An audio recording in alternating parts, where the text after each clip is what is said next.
Shalom, selamat pagi Bapak Ibu dan saudara-saudari sekalian. Bersyukur untuk kebaikan Tuhan pagi ini. Mari kita berdoa untuk siap mendengar renungan firman Tuhan. Selamat pagi Bapak, kami bersyukur untuk penyertaan Tuhan sepanjang malam hingga pagi hari ini kami bangun dengan tubuh yang sehat. Kami siap menerima berkat yang baru pada pagi hari ini. Terima kasih Bapa untuk kemurahan-Mu. Beri kami terus belajar kebenaran firman-Mu, sehingga firman-Mu berakar di dalam hati dan pikiran kami, sehingga kami semakin mengenal Engkau. Firman-Mu adalah pedoman dalam hidup kami. Dalam nama Yesus kami berdoa. Amin.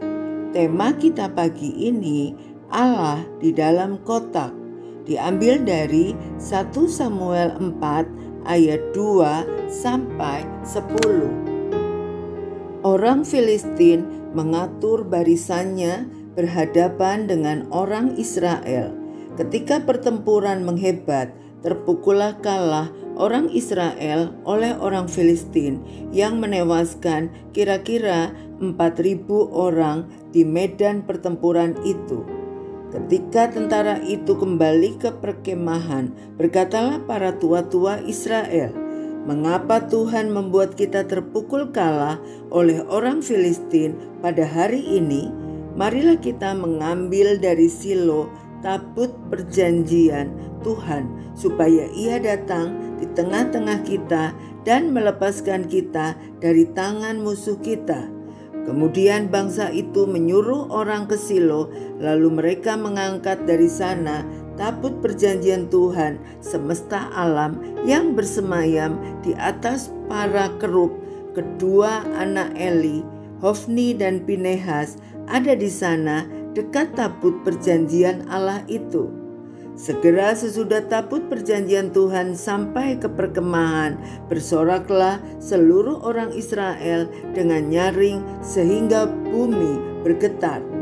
Dan orang Filistin yang mendengar bunyi sorak itu berkata, "Apakah bunyi sorak yang nyaring di perkemahan orang Ibrani itu?"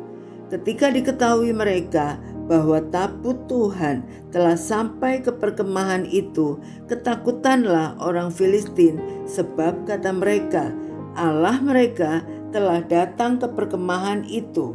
Dan mereka berkata, "Celakalah kita, sebab seperti itu belum pernah terjadi dahulu.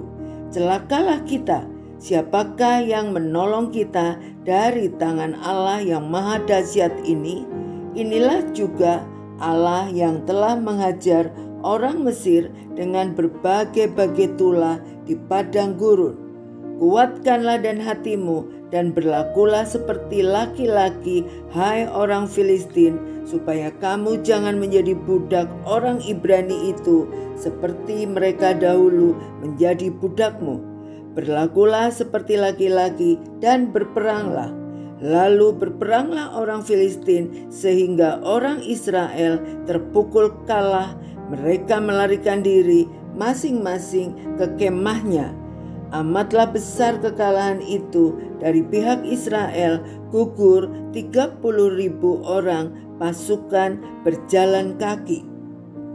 Orang Israel berperang melawan bangsa Filistin tanpa adanya perintah dari Tuhan. Mereka kalah.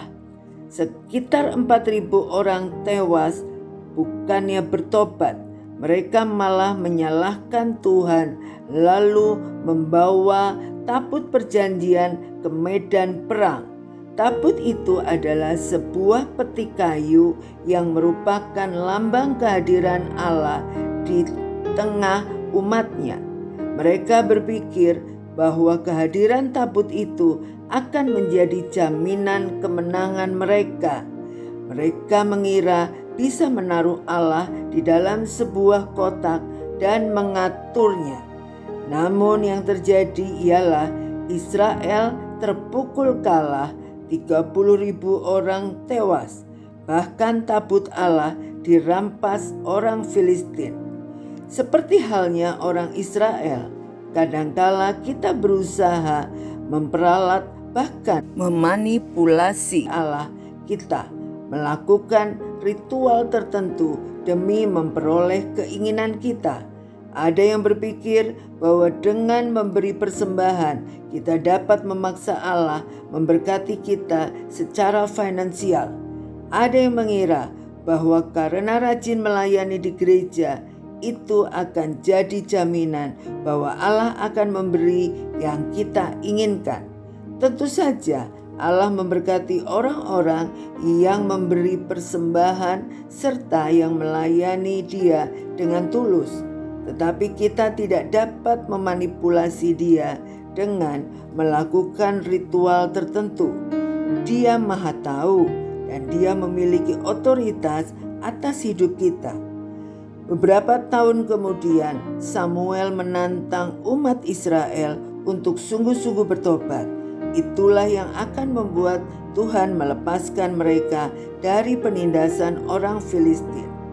Ya, pertobatan sejati dari umatnya lah yang membuat Dia bertindak dan menolong umatnya. Bukan ritual agamawi, melainkan pertobatan sepenuh hatilah yang akan menggerakkan Allah bertindak atas kita. Mari kita berdoa. Terima kasih Bapa di surga untuk firman-Mu yang menegur, mengingatkan, dan membangun kami anak-anak-Mu bahwa kami mau hidup taat hanya kepadamu. Kami tidak mau punya rencana yang salah dalam kehidupan kami. Kami tidak mau memperalat Tuhan untuk mencapai tujuan hidup kami. Ampuni kami Bapa, dan kami mau belajar dengan rendah hati, taat kepada kehendak-Mu, melibatkan Engkau dalam setiap langkah hidup kami. Engkau adalah pemimpin dalam hidup kami. Dalam nama Tuhan Yesus kami berdoa dan mengucap syukur. Amin. Selamat beraktivitas. Tuhan Yesus memberkati.